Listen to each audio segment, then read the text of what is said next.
Guys आज हम English grammar के कुछ ऐसे मॉडल वर्ब की बात करेंगे जिनमें स्टूडेंट की बहुत ज़्यादा कंफ्यूजन होती है। वो है मॉडल वर्ब वुड। वुड में बहुत ज़्यादा कंफ्यूजन होती है क्योंकि वुड के कम से कम बेसिक यूजेस 7 to 8 यूजेस होते हैं, उसके बाद उसके एडवांस यूजेस होते हैं। लेकिन मैंने उतना कुछ छोड़कर मैंने सोचा कि आपको वुड में कुछ कंफ्यूजन चीज़ों को करवाए, क्योंकि स्टूडेंट को कंफ्यूजन होती है कि विल का यूज़ कहाँ करें और वुड का यूज़ कहाँ करें। क्योंकि हिंदी आइडेंटिफिकेशन की बात करें तो दोनों के सेम होते हैं, दोनों का हिंदी आइडेंटिफिकेशन गा गे गी होते हैं। यानी कि वो जाएगा, वो खाएगा, वो सो रहा होगा, वो सो रही होगी, यानी कि दोनों के हिंदी आइडेंटिफिकेशन सेम होते हैं, गा गे गी। इसलिए स्टूडेंट को कंफ्यूजन होती है कि इसका यूज़ करे कहाँ। तो गाइज आज के इस वीडियो का अगर आप पूरा देखते हो, मेरी गारंटी है कि आपको ये कंफ्यूजन कभी लाइफ में परेशान नहीं करेगी। आज पूरे डिटेल में आपको समझा दूंगी। ओके तो देखिए हम डिफरेंस किसके किसके बीच हम देखने वाले हैं। Will would, will be would be, will be would B. अब आप बोलोगे मैम दो बार आपने लिख दिया, वीडियो को लंबा करना है क्या? जी बिल्कुल नहीं। विल बी और वुड बी का दो यूजेस होते हैं जो मैं आपको दोनों यूजेस करवाऊंगी। विल हैव वुड हैव, यहाँ पर वुड होगा, ठीक है। Will have would have, will have would have, दो बार मैंने लिखा क्योंकि दो यूजेस करवाऊंगी। Will have to, would have to, यानी कि ये सारे आपको स्क्रीन पर दिख रहे होंगे, ये सारे के डिफरेंस बताने वाली हूँ। पूरे कंपैरिजन के साथ बताऊंगी कि इसका यूज़ कहाँ करना है और इसका यूज़ कहाँ करना है, और मेरी गारंटी है कि आप सीख कर जाओगे। तो चलिए बिना टाइम वेस्ट के वीडियो को स्टार्ट करते हैं। तो सबसे पहले बेसिक की बात करें तो हम सबसे पहले आ जाते हैं विल एंड वुड में। विल और वुड का दोनों का हिंदी आइडेंटिफिकेशन करेगा, मतलब गा गे गी इसके हिंदी आइडेंटिफिकेशन होते हैं। जैसे उसके स्ट्रक्चर होते हैं सब्जेक्ट, विल या वुड लगाओ, वर्ब का फर्स्ट फॉर्म लगाओ, ऑब्जेक्ट लगाओ। अब मैं आपको ये क्लियर कर देती हूँ कि दोनों में से किसका यूज़ कहाँ करना है।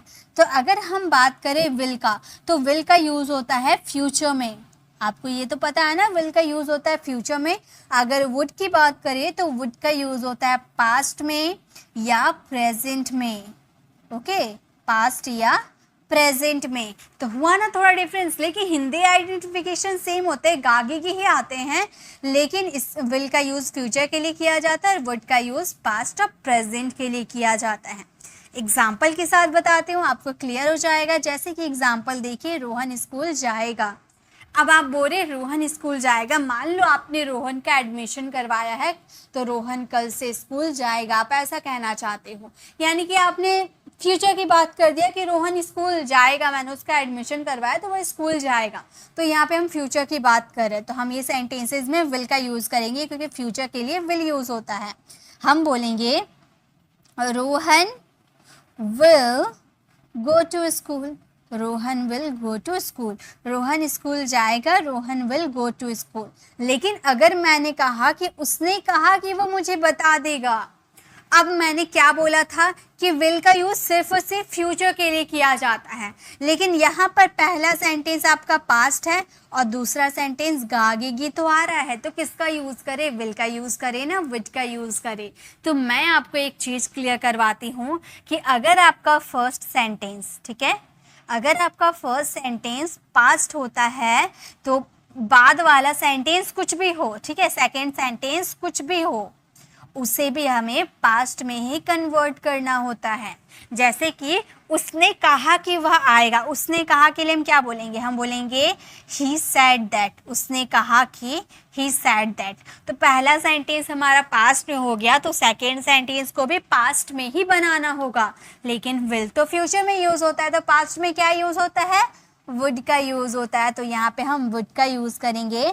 हम बोलेंगे he would tell me, he would tell me, उसने मुझसे कहा कि वो मुझे बता देगा। स्ट्रक्चर विल और वुड के बिल्कुल सेम होते हैं, लेकिन थोड़ा समझना होगा। अब पास्ट में तो आपको समझ में आ गया कि पास्ट सिचुएशन में कैसे आपको वुड का यूज़ करना है, लेकिन फ्यूचर में कैसे करना है, प्रेजेंट में कैसे करना है, वो भी मैं आपको बताती हूँ। जैसा कि नेक्स्ट सेंटेंस देखिए, मैं 3 बजे टीवी देखूंगा। तो आपने बता दिया 3 बजे, यानी कि आप फ्यूचर की बात करो। अभी 1 बज रहे हैं तो आपने फ्यूचर की बात करो कि मैं 3 बजे टीवी देखूंगा। तो फ्यूचर है यानी कि विल का यूज़ करेंगे। हम बोलेंगे I will watch TV, I will watch TV at 3 PM। मैं 3 बजे टीवी देखूंगा, तो हम बोलेंगे I will watch TV at 3 PM। अगर हम बोले वो एग्ज़ाम के लिए पढ़ाई करेगा, तो यहाँ भी हम फ्यूचर की बात कर रहे हैं कि वो एग्ज़ाम के लिए पढ़ाई करेगा, तो यहाँ फ्यूचर की बात कर रहे हैं, तो हम बोलेंगे he will study, he will study for exam. लेकिन ये सेंटेंस को अगर हम इस तरीके से बोलते हैं, इसे हम हटाते हैं, ठीक है। अगर हम इस सेंटेंस को ऐसे बोलते हैं कि उसने कहा कि वो एग्ज़ाम के लिए पढ़ेगा, ठीक है, पढ़ाई करेगा। उसने कहा कि, यानी कि वो पहला सेंटेंस पास्ट हो गया। उसने कहा कि, ही सेड दैट, उसने कहा कि, यानी कि ही सेड दैट वह पढ़ाई करे, एग्ज़ाम के लिए पढ़ाई करेगा, तो हम यहाँ पर विल ना लगाकर वुड का यूज़ करेंगे, he will study for exam. तो देखा आपने एक ही सेंटेंस को बदलने का तरीका। अगर ये सिंपल इस तरीके से रहता है, यानी कि हम फ्यूचर की बात करते हैं तो विल का यूज़ करते हैं, वहीं पे अगर हम पास्ट की बात कर देते हैं तो वहाँ पे वुड का यूज़ करते हैं। अगर पहला सेंटेंस पास्ट है तो दूसरा पास्ट में ही कन्वर्ट होगा, याद रखिएगा। प्रेजेंट का सिचुएशन, वो तुमसे मिलने आएगी। मान लो हम और आप बात कर रहे और आप बोल रहे कि मैंने अपने फ्रेंड को मिलने के लिए बुलाया है, पता नहीं वो कब आएगी, तो मैं आपसे कह रही हूँ कि वो तुमसे मिलने आएगी, वो तुमसे मिलने आएगी। यानी कि यहाँ पे अगर आप देखने जाओ तो ये प्रेजेंट की तरह थोड़ा वर्क करते हैं ना, कि वो तुमसे मिलने आएगी मतलब अभी मिलने आएगी। यहाँ पे अगर मैं इस वक्त अगर लगा देती, ठीक है, ठीक है, ये प्रेजेंट और पास्ट में बड़ी दिक्कत होती है कि इसे कैसे समझे। तो गाइस यहाँ पे थोड़ा सा आपको ध्यान होगा, जैसा कि मान लो वह इस वक्त तुमसे मिलने आएगी, यहाँ पर इस वक्त आपने यूज कर दिया, यानी कि आपको समझ में आ रहा हो कि प्रेजेंट है। आपको ऐसा एक्सप्रेसिंग वर्ड मिल जाएंगे, या फिर तो आप तो अपने सिचुएशन के हिसाब से बोलोगे ना। अगर आप प्रेजेंट की ही बात करो और उसमें अगर आपके गागेगी आ जाते हैं, यानी कि आप उसमें विल का यूज ना करके वुड का यूज करना। प्रेजेंट में गागेगी आते हैं तो वहाँ वुड का यूज होता है। तो वह इस वक्त तुमसे मिलने आएगी, अगर आप इस तरीके से बोलना चाहते हो तो आप बोलोगे she would come to meet you। वह तुमसे मिलने आएगी इस वक्त, यानी कि right now। तो हमारा सेंटेंस फ्रेम हो गया, she would come to meet you right now। वह तुमसे इस वक्त मिलने आएगी, मतलब अभी आएगी मिलने, प्रेजेंट में। ओके तो प्रेजेंट के लिए आप यूज करोगे प्रेजेंट या पास्ट के लिए वुड और फ्यूचर के लिए विल। याद रखिएगा, बहुत ही मतलब आपको ऐसे एक्सप्रेसिंग वर्ड्स मिल जाएंगे जिससे आपको पता चल पाएगा कि यहाँ पर आप प्रेजेंट की बात कर रहे हो। और पास्ट वाला सेंटेंस तो मैंने आपको बता ही दिया कैसे आपको यूज़ करने हैं। ओके वैसे वुड के और भी कई सारे यूजेस होते हैं, वो भी मैं आप लोगों के लिए कोई वीडियो में लेकर ज़रूर आऊँगी। अब हम बात कर लेते हैं will be and would be. यहाँ पर ध्यान दीजिएगा, ठीक है, कहीं पर होगा, यानी कि यहाँ पर आप स्टेट ऑफ बीइंग को बता रहे हैं, ठीक है, सब्जेक्ट के स्टेट ऑफ बीइंग को बता रहे हैं कि वह इस वक्त घर पर होगा, वह दुकान पर होगा, वह स्कूल में होगा, पापा ऑफिस में होंगे, है ना। तो यहाँ पे एक तो हमारा विल बी यूज होता है फ्यूचर के लिए, किसी के स्टेट कि वह एक अच्छा अध्यापक होगा या फिर बनेगा, ऐसा वाला सेंटेंस आता है। और वुड बी का यूज हम पॉसिबिलिटी में करते हैं, पॉसिबिलिटी के लिए, जैसे कि ये प्रेजेंट में, जैसे रोहन स्कूल में होगा, ठीक है, मान लो आप बोल रहे हैं ना कि रोहन का मैंने एडमिशन करवा दिया है तो कल वो स्कूल जाएगा, तो अब कल इस वक्त वो स्कूल में होगा, आप ऐसा कहना चाहते हो, मतलब फ्यूचर की बात अभी में कर रहे हो, तो फ्यूचर की ही आप बात कर रहे हो, तो वहाँ विल बी का यूज कर सकते हो। आप बोल सकते हो Rohan will be in school, will be in school, मतलब रोहन स्कूल में होगा, आने वाले समय में उसका एडमिशन हो गया, वो स्कूल जाएगा, तो वो इस वक्त तक स्कूल में होगा।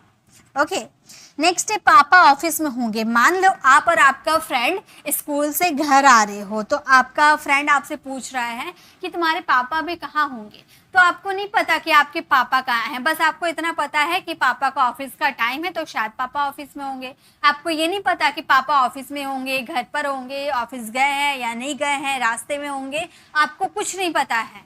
आपने अपने हिसाब से बताया कि पापा ऑफिस में होंगे, ठीक है, पापा ऑफिस में होंगे, प्रेजेंट की बात करो। अभी आपका फ्रेंड पूछ रहा ना कि अभी तुम्हारे पापा कहाँ होंगे, तो आप बोल रहे पापा ऑफिस में होंगे, यानी कि प्रेजेंट की आप बात कर रहे हो। तो यहाँ पे आप वुड का यूज करोगे, ना कि विल का। आप बोलोगे papa would be in the office, papa would be in the office, पापा ऑफिस में होंगे, papa would be in the office. Next है मैं कल घर पर होऊंगा, कल बोल दिए, यानी कि यहाँ पर टुमारो का यूज होगा, फ्यूचर है, तो हम बोलेंगे I will be at home, I will be at home tomorrow, I will be at home tomorrow, मैं कल घर पर होऊंगा, I will be at home tomorrow. किताबें मेज पर होगी, किताबें मेज पर होगी। मान लो आपने मुझसे पूछा कि किताबें, तुम्हारी किताबें कहाँ हैं, तो मैं बोल रहा हूँ किताबें मेज पर होगी। मैंने देखा नहीं कि मेज से मम्मी ने हटाया है या क्या किया, मैंने देखा नहीं है, बस मैंने बताया कि मैंने मेज पर रखा था, तो किताबें मेज पर होगी। ठीक है, अभी मैंने प्रेजेंट की बात की कि किताबें मेज पर अभी हो सकती है, होगी। ठीक है, अब हटाया है या कोई नहीं हटाया है ये मैंने नहीं देखा है, बस मैंने आपको बता दिया। तो यहाँ पर वुड का यूज करेंगे, हम बोलेंगे books would be, books would be on the table, on the table, किताबें टेबल पर होगी, books would be in the table. Next है राहुल अमेरिका में होगा, ये सेंटेंस आप फ्रेम कीजिएगा और इसका आंसर कमेंट में दीजिएगा। अगर आप फ्यूचर की बात करो तो विल का यूज़ करना, अगर आप प्रेजेंट की बात करो पॉसिबिलिटी की तो वुड बी का यूज़ करना। नेक्स्ट फिर से हम बात करेंगे विल बी और वुड बी। जैसा कि मैंने आपको बताया ना कि दो दो यूजेस बताने वाली हूँ, तो सेकंड यूजेस देखिए, कुछ कर रहा होगा, यानी कि यहाँ पे आप कंटिन्यूटी को बता रहे हैं। ठीक है, उसकी कंटिन्यू होने की बात आप कर रहे हो कि वो जा रहा होगा, वो खेल रहा होगा, वो पढ़ रहा होगा, टीना सो रही होगी। ठीक है, तो यहाँ पे यूज करेंगे विल बी या would be. Subject will be या वुड बी का यूज करेंगे, वर्ब का फोर्थ फॉर्म का यूज करेंगे, क्योंकि यहाँ पर आप कंटिन्यू की बात कर रहे, कंटिन्यूटी की बात कर रहे हैं। उसके बाद आप ऑब्जेक्ट का यूज करोगे, जैसे रवि स्कूल जा रहा होगा, आपने रवि का एडमिशन करवाया है, तो इस वक्त तक रवि कल स्कूल जा रहा होगा। आप ऐसा कहना चाहते हो, फ्यूचर की बात करना चाहते हो, तो आप विल का यूज कर दोगे। आप बोलोगे रवि, सॉरी मैंने राम लिख दिया, रवि है तो रवि लिख देते हैं, हम बोलेंगे Ravi will be, Ravi will be going to school, Ravi will be going to school. Ravi school में होगा तो हम बोलेंगे रवि स्कूल जा रहा होगा, Ravi will be going to school. पापा ऑफिस में काम कर रहे होंगे। अब आपने मुझसे पूछा कि पापा तुम्हारे कहाँ होंगे, पापा क्या कर रहे होंगे, तो मैंने पूछा कि पापा ऑफिस में अभी काम कर रहे होंगे। अब मैं थोड़ी ना जानती हूँ कि पापा ऑफिस में है या घर पर है, मैंने अपने हिसाब से बताया कि पापा इस वक्त ऑफिस में काम कर रहे होंगे, यानी कि प्रेजेंट में। तो हम ये सेंटेंस को बोलेंगे पापा would be working in the office, working in the office। ठीक है, तो ये आपके ऊपर डिपेंड है कि आप यहाँ पर वुड का यूज कर रहे हो या विल का यूज कर रहे हो। फ्यूचर की बात करोगे तो विल, और पास्ट की अगर बात करोगे या प्रेजेंट की बात करोगे तो वहाँ वुड। वह टीवी देख रहा होगा। आपने मुझसे पूछा कि तुम्हारा भाई क्या कर रहा होगा अभी इस वक्त, तो हम बोले कि वह टीवी देख रहा होगा, वो हमेशा इस वक्त टीवी देखते हैं, तो वो टीवी देख रहा होगा। तो मैंने यहाँ पर अपनी पॉसिबिलिटी, प्रेजेंट की पॉसिबिलिटी के हिसाब से बताया, तो मैं बोलूँगी वो टीवी देख रहा होगा, मैं बोलूँगी he would be watching TV, he would be watching TV. ठीक है, he would be watching TV, वह टीवी देख रहा होगा, he would be watching TV. हम कल पढ़ रहे होंगे, कल की बात करें फ्यूचर की, तो विल का यूज़ करेंगे, he will be studying tomorrow, he will be studying tomorrow। ठीक है, वह कल पढ़ रहे होंगे तो हम बोलेंगे हम कल पढ़ रहे होंगे, we will be studying tomorrow।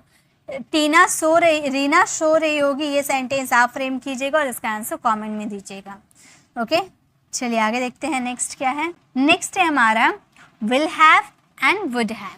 Will have would have का मतलब हो गया पास कुछ होगा, मतलब यहाँ पोजीशन की बात कर रहे हैं, पोजीशन की बात कर रहे हैं। ठीक है, तो आप सोचोगे पोजीशन को कैसे शो करते हैं, ये दोनों आपकी पोजीशन को शो करते हैं। ठीक है, विल हैव वुड हैव। जैसे कि मेरे पास एक कार होगी, तो अगर हम फ्यूचर की बात करें कि मैं बहुत सारे पैसे कमाऊंगा तो मेरे पास एक कार होगी, तो यहाँ फ्यूचर की बात करेंगे तो हम विल हैव का यूज़ करेंगे, या हम अपनी पॉसिबिलिटी के हिसाब से बोलेंगे कि उसके पास बहुत सारा पैसा होगा, वो हमेशा कार में घूमता है, बहुत सारे पैसे खर्च करता है, यानी कि उसके पास बहुत सारे पैसे होंगे। तो यहाँ पॉसिबिलिटी की बात कर रहे हैं ना, आने वाले समय में होंगे ऐसा नहीं बोल रहे, हम अभी की पॉसिबिलिटी बता रहे, प्रेजेंट की पॉसिबिलिटी बता रहे कि उसके पास बहुत सारे पैसे होंगे, तो वहाँ पे हम वुड हैव का यूज़ करेंगे।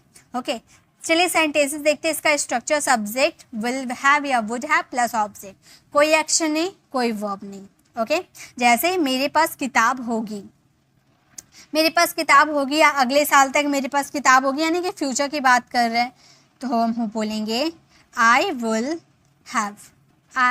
Have a book. मेरे पास किताब होगी, आई will have a book.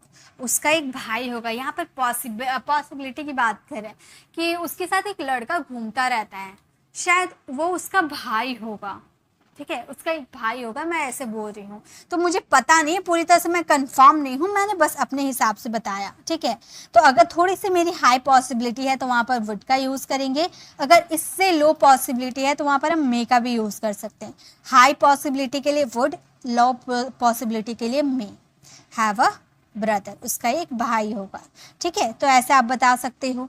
Next है हमारे पास कार होगी, मतलब हम बहुत सारे पैसे कमाएंगे तो अगले साल तक हमारे पास एक कार होगी। तो फ्यूचर की बात कर देंगे तो हम बोलेंगे we will have a car. ये सब सेंटेंसेस हिंदी वाले सेंटेंस में देखिए कि मैं क्या सेंटेंस लिख रही हूँ, ये अपनी डेली लाइफ में इस्तेमाल कीजिए कि अगर आपको प्रेजेंट की पॉसिबिलिटी बतानी हो कि उसके पास बहुत सारे पैसे होंगे, उसके पास एक घर होगा, अगर प्रेजेंट की पॉसिबिलिटी बता रहे तो वुड हैव का यूज़ कीजिए। और आने वाले समय की बात करें कि हम बहुत सारे पैसे कमा रहे तो हमारे पास एक कार होगा फ्यूचर में, तो वहाँ पे हम विल हैव का यूज़ करेंगे।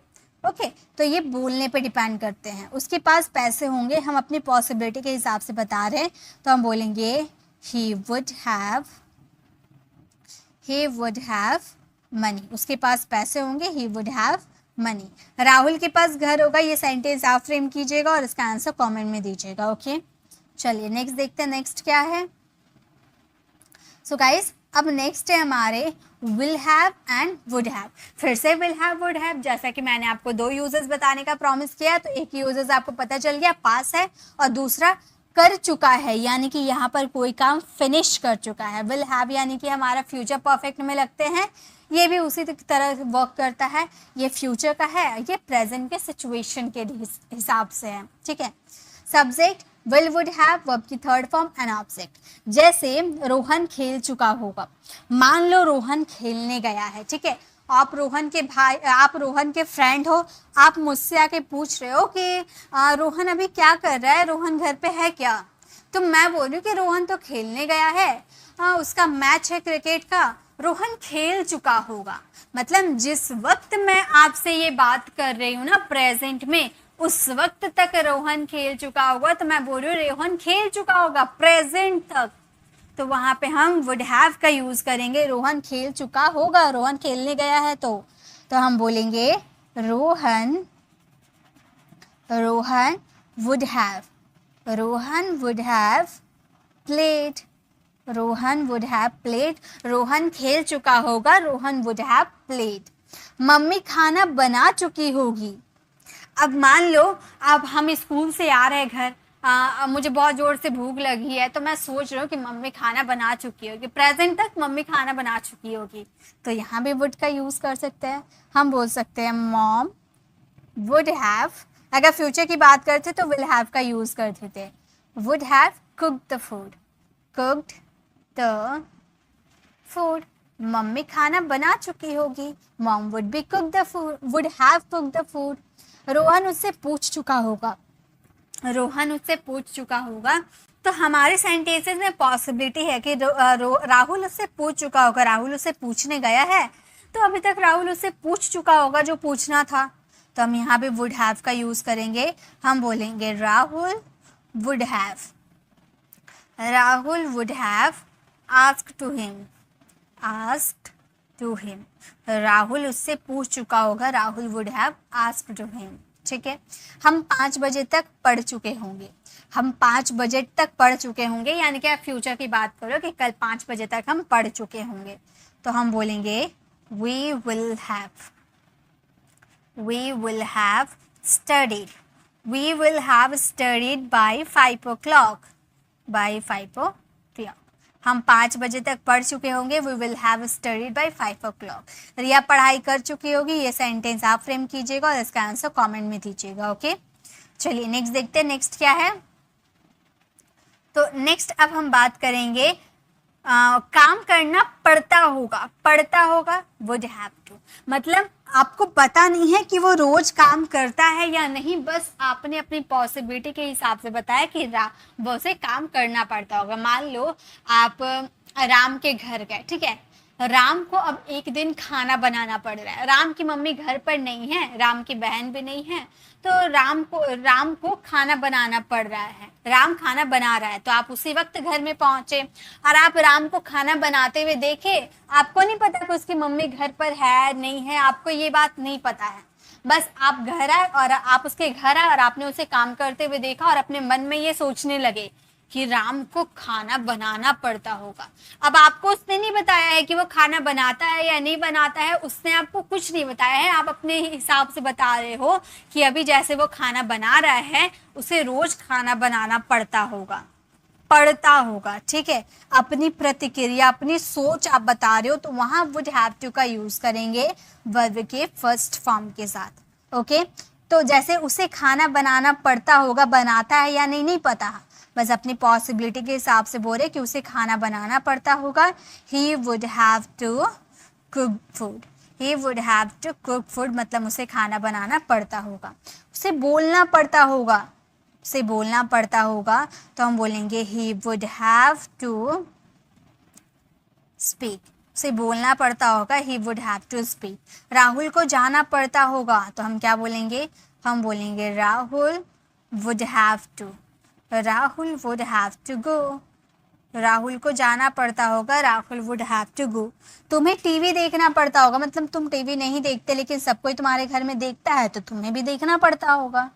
तो हम बोलेंगे you would have to, you would have to watch TV, watch TV. You would have to watch TV. उन्हें नाचना पड़ता होगा. ये सेंटेंस आप फ्रेम कीजिएगा और इसका आंसर कमेंट में दीजिएगा. एक लास्ट हमारे बच जाते हैं विल हैव टू. इसे भी हम क्लियर कर लेते हैं. विल हैव टू का मतलब होता है काम करना पड़ेगा, यानी कि फ्यूचर, फ्यूचर कंपल्सन, फ्यूचर की मजबूरी के लिए हम विल हैव टू का यूज़ करते हैं. मतलब उसे जाना पड़ेगा, उसे खाना पड़ेगा, उसे बोलना पड़ेगा, उसे अंग्रेजी सीखना पड़ेगा. आने वाले समय में कोई काम करना पड़ेगा, यानी कि will have two plus verb का फर्स्ट फॉर्म. उसे खाना बनाना पड़ेगा. अब वो चाहे या ना चाहे आने वाले समय में उसे खाना बनाना पड़ेगा. तो हम बोलेंगे he will have to, he will have to cook food. उसे खाना बनाना पड़ेगा तो हम बोलेंगे he will have to cook food. उन्हें बोलना पड़ेगा तो हम बोलेंगे they will have to, they will have to speak. उन्हें बोलना पड़ेगा, they will have to speak. Rahul को जाना पड़ेगा तो हम बोलेंगे Rahul, Rahul will have to go. Rahul को जाना पड़ेगा, Rahul will have to go. मुझे पढ़ाई करनी पड़ेगी तो हम बोलेंगे I will have to, I will have to study. मुझे पढ़ाई करनी पड़ेगी, I will have to study. Riya को स्कूल जाना पड़ेगा. ये सेंटेंस आप फ्रेम करोगे और इसका आंसर कमेंट में दोगे. तो गाइज ये थी हमारी सारी सेंटेंसेस. आपको दिख रहा होगा will have to, would have to, will have, would have, will have, would have, उसके बाद will be, will would be, will be, would be, will और वुड. यानी कि यहाँ पर स्क्रीन पर जैसा जितना मैंने आपको बताया था वो सारे मैंने यहाँ पर आपको क्लियर करवा दिए. आई होप अगर आपने पूरा वीडियो देखा होगा तो आई होप आपको ये सारे क्लियर हो गए होंगे. और अगर आपको कोई सा भी डाउट है तो आप मुझे कमेंट में ज़रूर बताइएगा, मैं उसको क्लियर करने की ज़रूर कोशिश करूँगी. और ये थी आज की हमारी क्लास. तो कैसी लगी कॉमेंट में ज़रूर बताइएगा. अच्छी लगी तो लाइक कीजिएगा, अपने फ्रेंड फैमिली को ज़रूर शेयर कीजिएगा.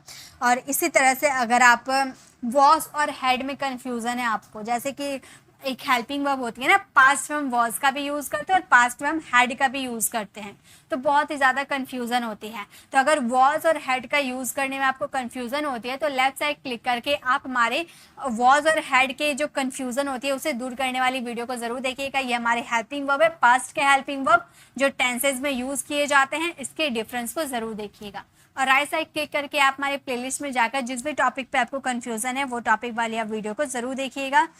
तो अगर आप हमारे चैनल पर नए हो, मेरे पढ़ाने का तरीका आपको पसंद आया तो सब्सक्राइब कर आने वाले बेल आइकन को जरूर प्रेस कीजिए ताकि रोज आने वाली वीडियोस की नोटिफिकेशन आपको समय पर मिलती रहे।